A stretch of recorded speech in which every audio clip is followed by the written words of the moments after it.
Hey, welcome to The Conversation. You're listening to Andy Mason, and this is authentic conversations around the messy intersection of faith, family, and business.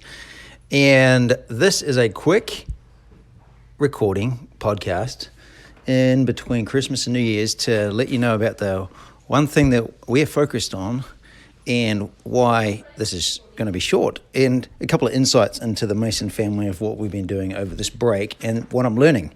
So here's firstly a couple of things that we're doing. I'm actually wandering around the house. I'm in the kitchen right now, and here's Holly, and they've just been out shopping, getting some ingredients to make sushi because somebody got a sushi kit for Christmas.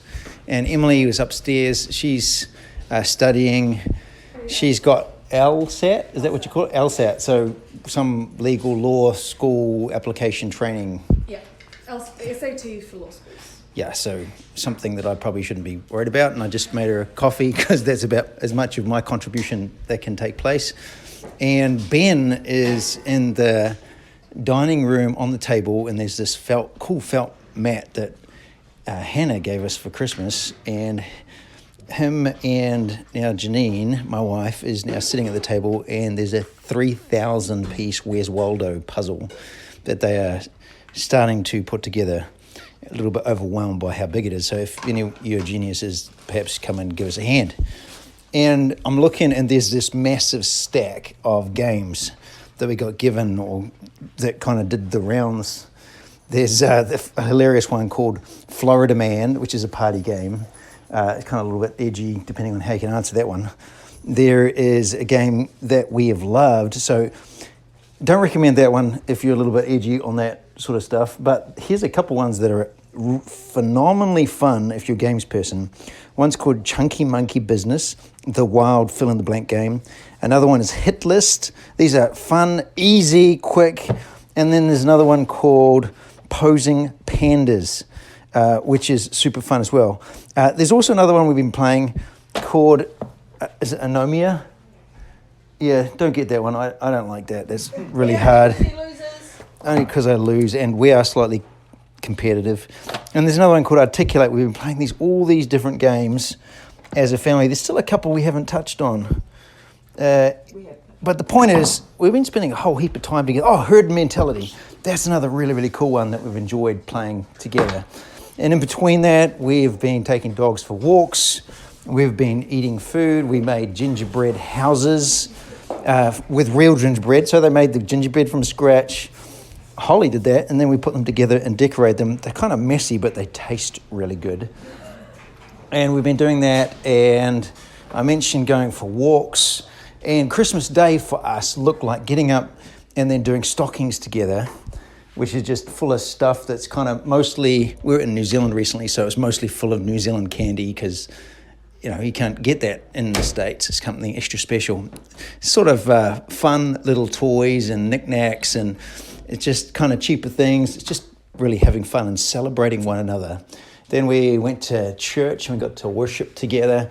Came home, we had what we call a family feast. So we go out and buy lots of little things. It's almost like a picnic, but at the table, where we'll get cheese and different kinds of cheeses. And Hannah made some bread, and we had some ham and some turkey that was just sliced from the deli. A bunch of just kind of little bits and pieces like that we all eat together with some chips. That's not fries, don't get confused with fries. That's chips, like potato crisps. And we had that fun. And then we did gifts in the afternoon, where we kind of one by one, we first hand them out. So everyone's got a pile in front of them. And then one by one, we take turns of opening up and looking at the response and faces. And that's just an absolute delight. After that, we started playing games, and then in the evening we had a sit-down dinner where everyone is helping one another prepare and cook. And for those that are not aware, my family's all in New Zealand. My wife's family is all in New Zealand. We don't have any family within about 24-hour flights. So it was our nuclear immediate family with us over Christmas. And why do I tell you all of this? Is because it was all about being present. And I think that's something that I'm starting to learn. And why is that significant, talking to you about that today? because the focus that I want for this year for me is out of John 15, abide in me, my words abide in you. Actually ties into Psalm 91.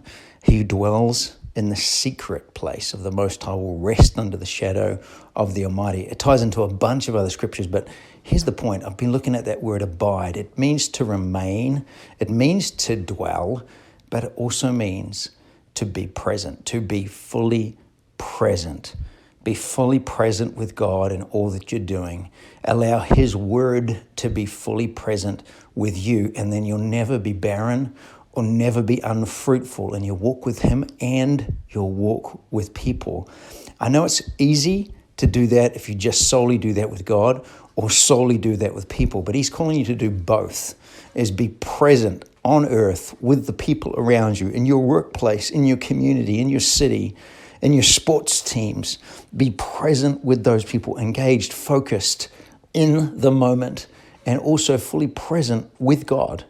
And Jesus modeled it when the Holy Spirit came, and when He got baptized, it says the Holy Spirit came and descended on Him like a dove and remained. He walked present with the Father in all that He did, so that He could say, everything I do is because of what I see, understand, I'm aware of my Father doing.